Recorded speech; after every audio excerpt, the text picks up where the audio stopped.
Let's talk about the most popular investment options that you have today. I'm Mark Palmer, ex-financial professional, here to help you build wealth. You can follow me on Twitter or Instagram at MarkPWealth. Before we get started, I want to make sure that you understand that this is not financial advice, it's financial education. If you want advice that's specific to you, go find a financial advisor that can help you out. Today we're going to go over a bunch of different investment options. We won't cover every single investment option. We're not going to go over bonds.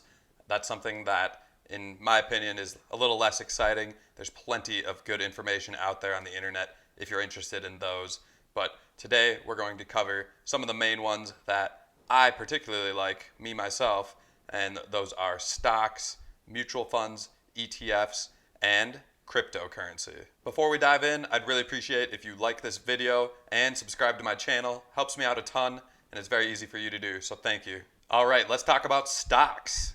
Everyone's heard of them, but what exactly is a stock? A stock is a small piece of ownership of a company. When you purchase a company's stock, you then own a small fraction of that company. Each fraction that's available to purchase is called a share of stock. Think of each company like a pizza. It's cut up into slices, and each slice is a share of that pizza.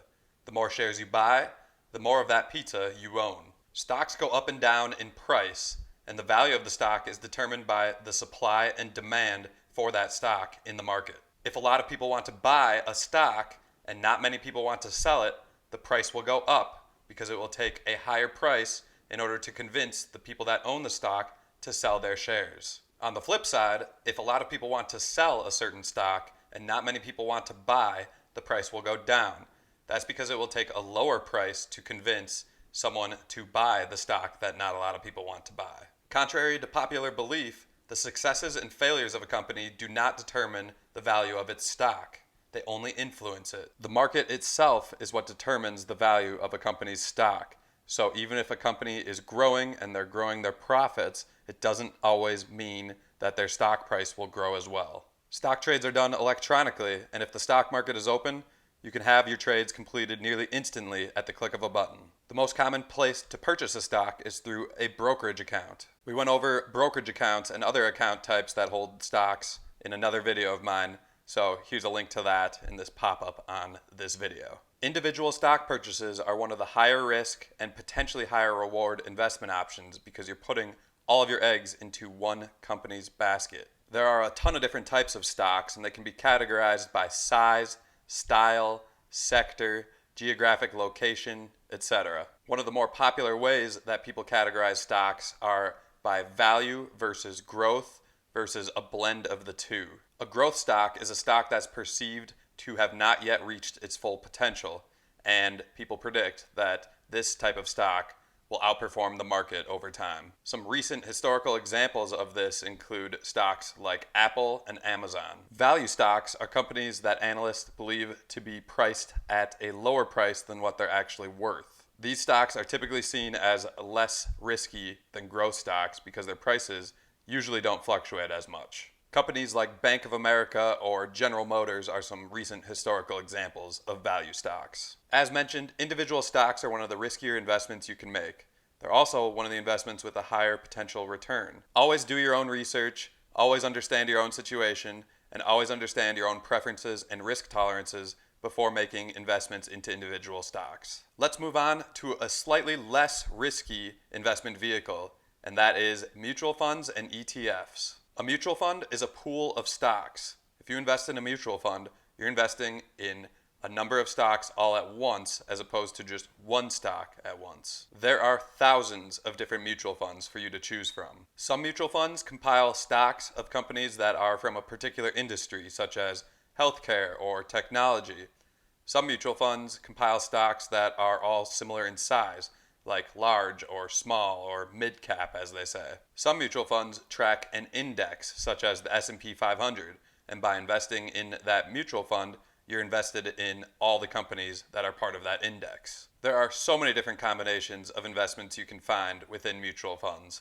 The key component for you to know is that mutual funds allow you to invest in a large amount of companies all at once rather than needing to pick and choose and invest in each individual company separately. So bottom line, you can own shares of many different companies simply by investing in one mutual fund. Exchange traded funds, or ETFs, are the same concept as mutual funds, as they allow you to invest in a number of companies, all by investing in just one ETF. The difference between ETFs and mutual funds is how often they trade on the market. ETFs trade the same way that individual stocks do. If the market is open, you can constantly trade them all throughout the day, and the price is going to fluctuate all throughout the day. Mutual funds, on the other hand, are only traded once per day, and that's after the market closes. So no matter what time during the day, if you purchase a mutual fund and the market is not yet closed for the day, you're going to get the same price as anyone else who purchases that mutual fund before the market closes that day. Mutual funds and ETFs are a great way to diversify your risk and invest in a lot of companies, all by investing in just one. It simplifies your investment strategy, and it's great for lazy investors like myself who want to just automate their investing, not have to do a ton of research, not have to keep track of each individual company that I own.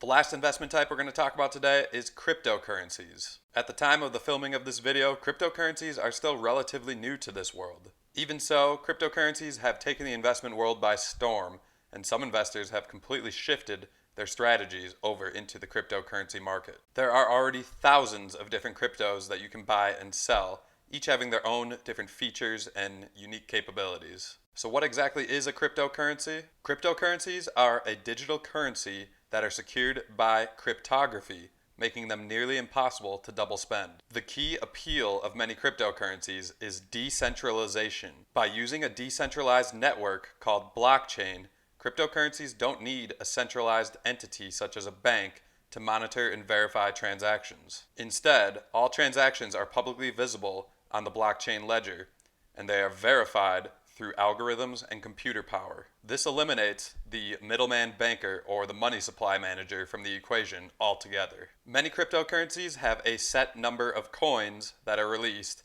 in a set period of time. For example, Bitcoin, the first cryptocurrency, will have 21 million coins total once it is done releasing new coins. Some coins don't have a total overall cap on the number of coins that'll be released in its lifetime, but they do have a total number cap on the number of coins released each year.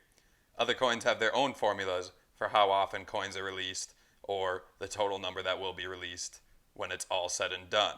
Some coins release all their coins right away and start taking away and burning coins over time.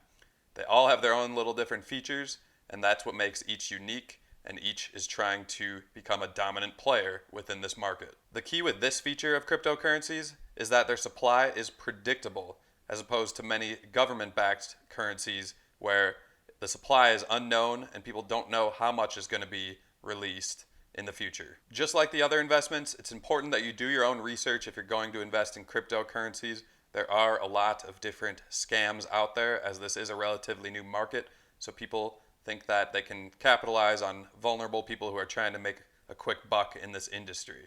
Do your own research and make sure you don't invest money that you can't afford to lose. That's all I've got for today on stocks, mutual funds, ETFs, and cryptocurrencies, but be sure to leave any questions or comments that you have in the comments section below, or feel free to reach out to me on Twitter or Instagram at MarkPWealth. If you haven't already, please do subscribe to this channel and like this video. It does help me out a lot, so I really appreciate it. Thanks for taking the time to watch, and we will see you next time.